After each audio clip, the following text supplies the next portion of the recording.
Embers of the heart.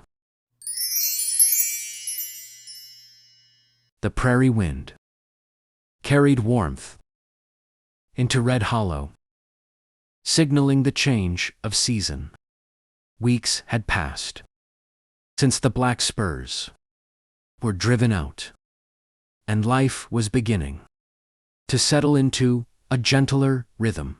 But for Clara Dawson and Jace Mercer, everything felt new, soft, hopeful, and a little terrifying.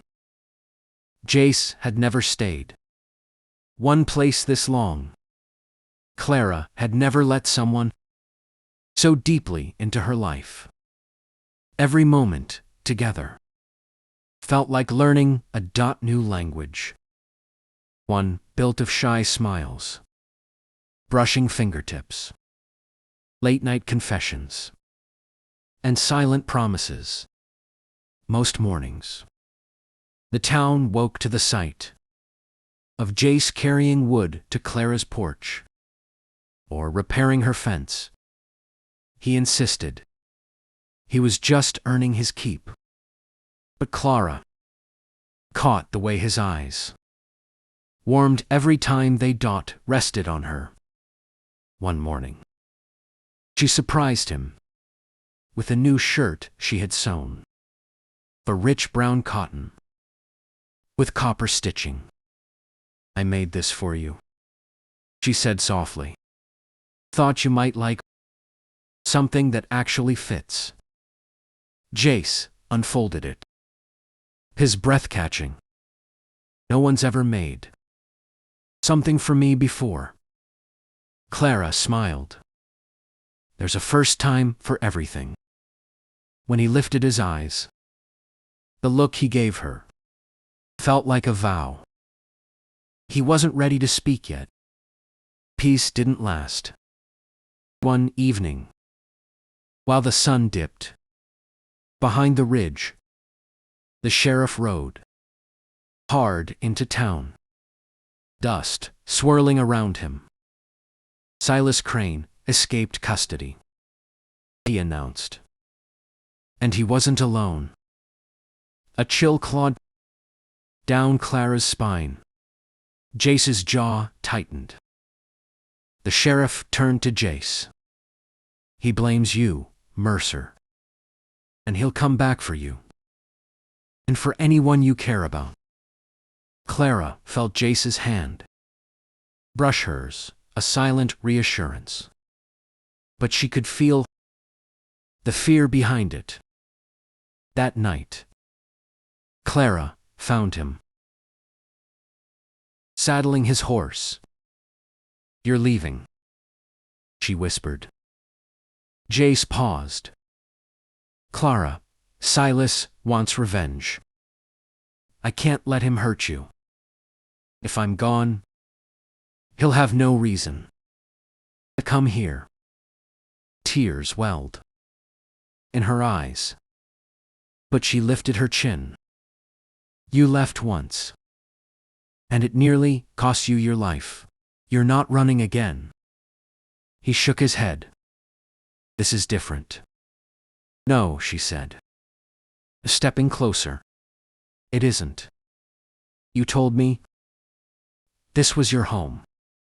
Then, let us fight for it, together." Jace's breath trembled at her strength.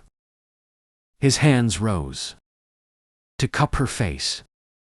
"Clara," he murmured, voice thick, "you make it hard to be a coward." "You're not a coward," she whispered. "You're just scared to lose the one good thing you found that broke something open in him."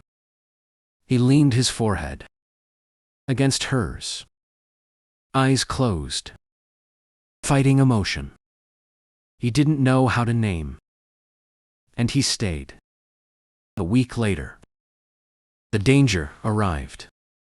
Clara woke to shouting outside, then to orange light flickering against her window. The barn behind her shop was on fire. Jace burst through her door, pulling daughter into his arms. Clara, get outside now. Smoke thickened the air as they ran. Flames roared, hungry and fast. Neighbors rushed with buckets, but the fire was too strong, too deliberate. On the hillside, silhouettes of riders watched, Silas Crane among them. Jace's blood turned molten. You stay here, he growled, handing Clara to the smith's wife. Jace, no. He didn't listen. He mounted his horse and shot off toward the riders. Silas turned his horse to flee, but Jace was faster. They clashed on the ridge. Fists, shouts, raw rage. Silas swung a knife. Jace blocked it, grabbed him by the collar, and slammed him to the ground. Red Hollow isn't yours to burn, Jace snarled. With the sheriff arriving moments later, Silas was finally taken for good. By sunrise, the fire was out. Clara's barn was gone. The air, still, smelled of smoke. Clara stood amid the ashes, tired, shaken, but alive.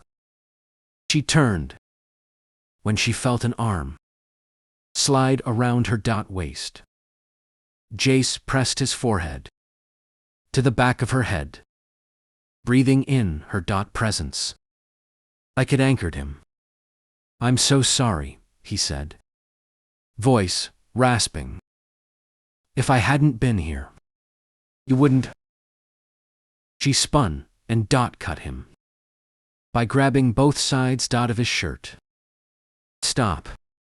The only thing I would have lost is you. Jace's breath hitched. His hands slid to her waist. Clara, I almost lost you tonight. And I realized something. I can't keep pretending I don't. He broke off, overwhelmed. She touched his cheek gently. Then, don't pretend.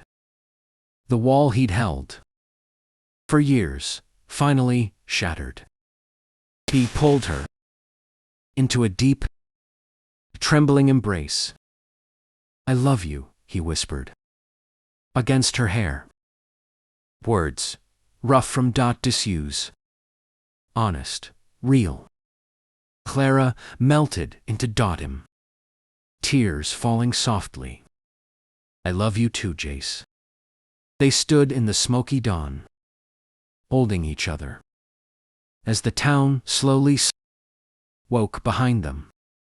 Ash floating like gray snow around their feet. Together, they looked at what was lost, and what through fire and fear they had finally found.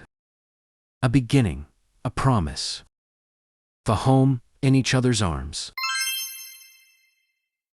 Like and subscribe. Aurora Tale Wild West. God bless.